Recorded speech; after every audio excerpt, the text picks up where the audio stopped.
të investimeve në këtë qark që u bën 8 vite para tyre. Edi Rama, i një shpejtare, ka inauguruar 2 herë rrugën e saj Salltikut të ndërtuar nga ne, të inauguruar nga ne, dhe mendon se është harruar.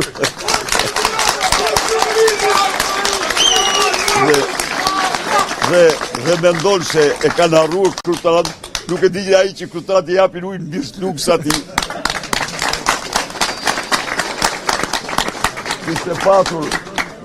Kishte patur ai 1/4 e mençurisë kryetanit, Shqipëria do ishte krejt tjetër sot, ja u them unë ju.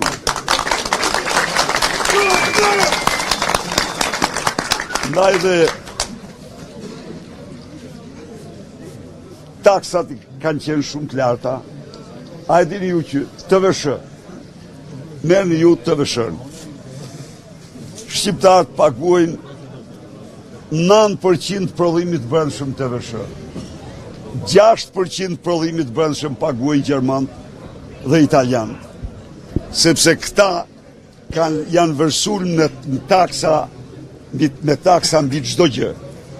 Jo, ne nuk kemi atë filozofi. Ne ka as filozofisë.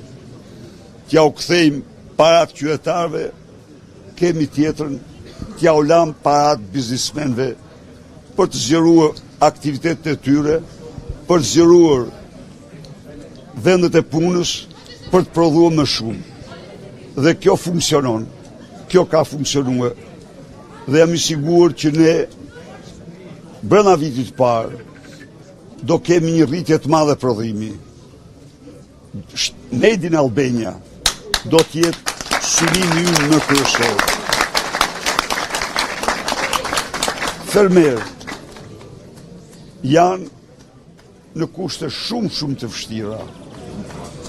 Subvencionet edhe ato që i jepte Bashkimi Evropian i mori Edi Rama me akraban e vetë.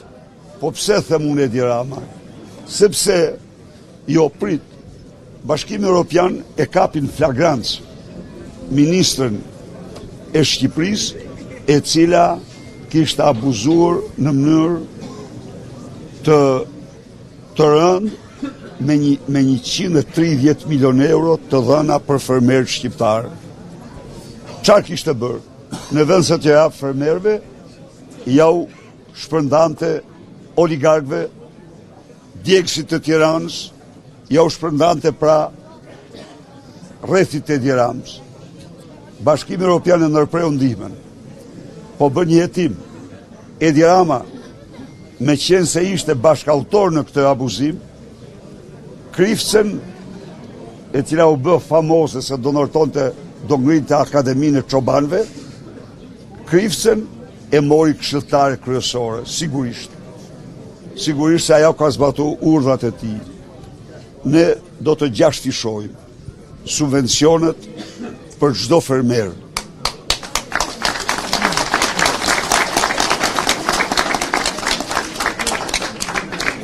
Ne heqim çdo lloj barriere, jo ka 100 kokë, jo ka 10 kokë, jo ka kaq hektar, aq hektar.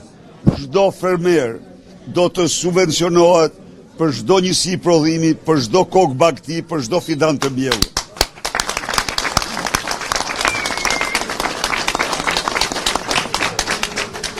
Do ketë kredi të buta, 80% interesave për fermerët dhe për biznesin e vogël, do të mbuloj shteti kredin, në mënyrë që të mund të zgjerojnë aktivitetet e tyre. Do ndalohet me ligj importimi i inputeve bujqësore që nuk shiten të paktën në 2 vendet Bashkimit Evropian, si kundër importimi i ilaçeve që nuk shiten të paktën në 2 vendet Bashkimit Evropian.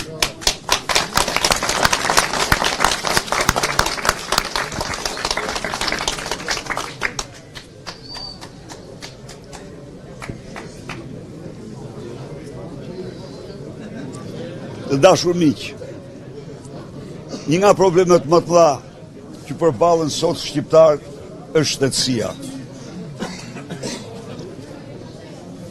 Statistika e fundit zyrtare e Institutit